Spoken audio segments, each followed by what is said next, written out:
has worked on using formic acid as a technique of fumigating the hive and killing the mites, and doing it in a way that doesn't harm the bees and can potentially kill the majority of the mites in the hive. So you might treat the hive once a year or once every other year. And the technique is a 24-hour fumigation. And all I've done is follow, as closely as I can what he's published in his website and other emails. And I sent the emails that I referred to John George, and so he can forward them to everybody that has his email in the collection.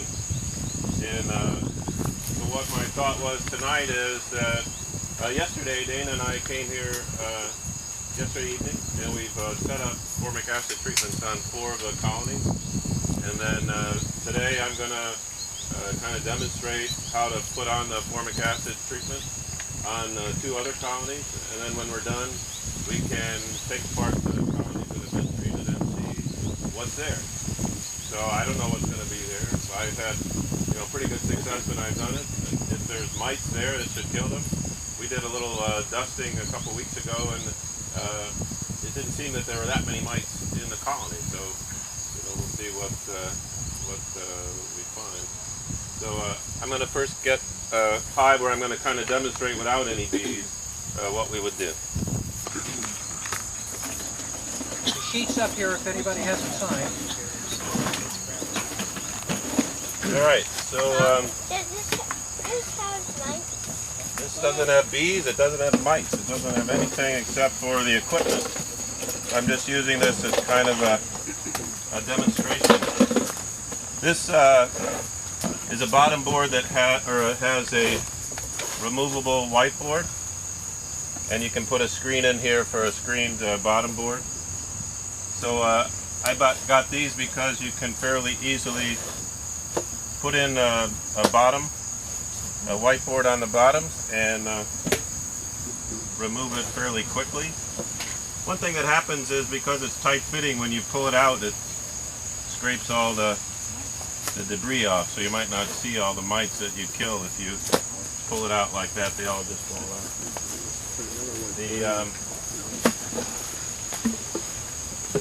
This bottom board comes with a reducer that reduces the opening to about 3 inches by 3/8 inch. So that's kind of the reduction that Dr. Amrine recommends for his technique.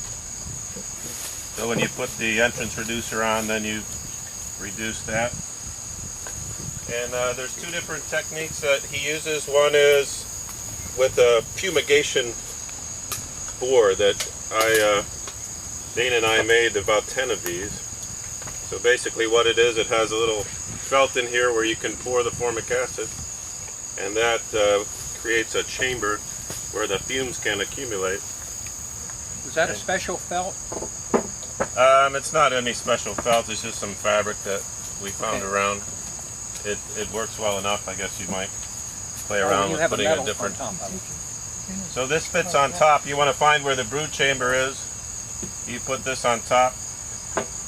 Put the top cover on, and then you can just close it up. So if you're coming to your bee yard and you're going to treat your colony, you can slide in your whiteboard in the bottom, put your entrance reducer in the front, take this fumigation board, you pour the formic acid and a honeybee healthy mixture on here, let it soak in, put it on and put it all together. And so that is one way that you can set things up fairly quickly.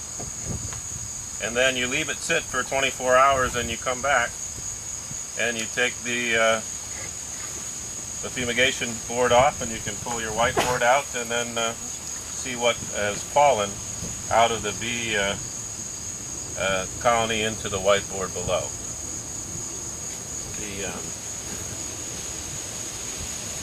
The other technique that he uses, he's tried to design something that's a little quicker, doesn't require this board that has to be removed later.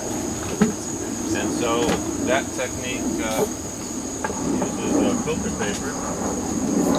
So you would put a filter paper over top of the food chamber. And where the gummy bears go. There they are. So the use of the gummy bears is they wanted to find some kind of spacer that the bees could consume later and not have to have it removed. So he puts the gummy bears on the frame like this, and then puts the filter paper on top of there, and you pour the formic acid on top of the filter paper. And then you need to create some kind of chamber to hold the vapor into the colony.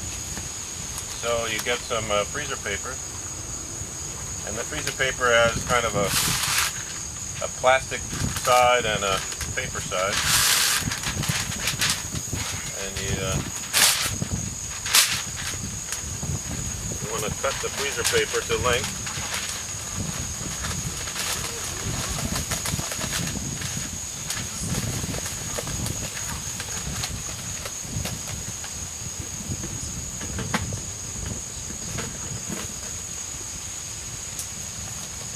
So you want to leave about 3/8 of an inch on either side of the frame.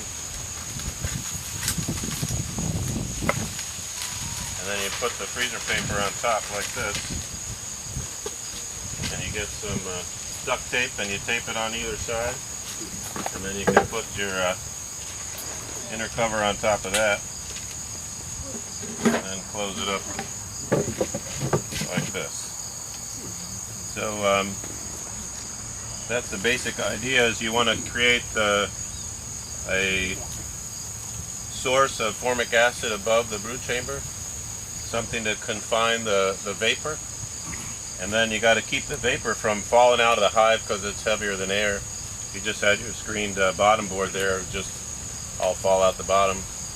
You want to restrict the entrance so that the vapor doesn't all come out rapidly out the front, but you need the bees to be able to get in and out, so that's why you reduce the front. So that's the basic techniques. So 2 techniques. We've set up 4 colonies there. So maybe if Dana wants to help me, I'll get my smoker going and we'll set up either. How often do you do this? You can do it once a year. You can do it when your bees have too many mites. So if you are more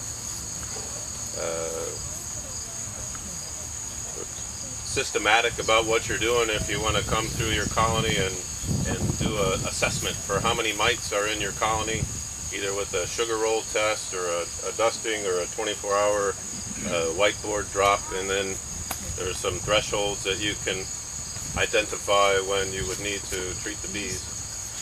You just recommend it for the bottom brood chamber? I kind of laugh because there's a couple things. One thing, I'm in medicine, and one thing we do in medicine is when you learn in residency, they have something we call see one, do one, teach one. So that's kind of what we're talking about here. I've done this a couple times, and I've read about it, I did it, so now I'm showing other people how to do it. So I'm not as much an expert as someone that has a small bit of experience. The other thing that's funny is I had a fellow resident that had a case of a man with it's called lymphedema of the scrotum. So his scrotum was real big and swollen, and he did an operation that made it better. So he published a case report about this, and then he became the world expert of the swollen scrotum. So I don't want to pretend like I'm an expert at all, and I've had a limited experience of 2 years of beekeeping, and I benefited greatly from Dana's help, and so he was very enthusiastic about the success of our first round of treatments. I think I had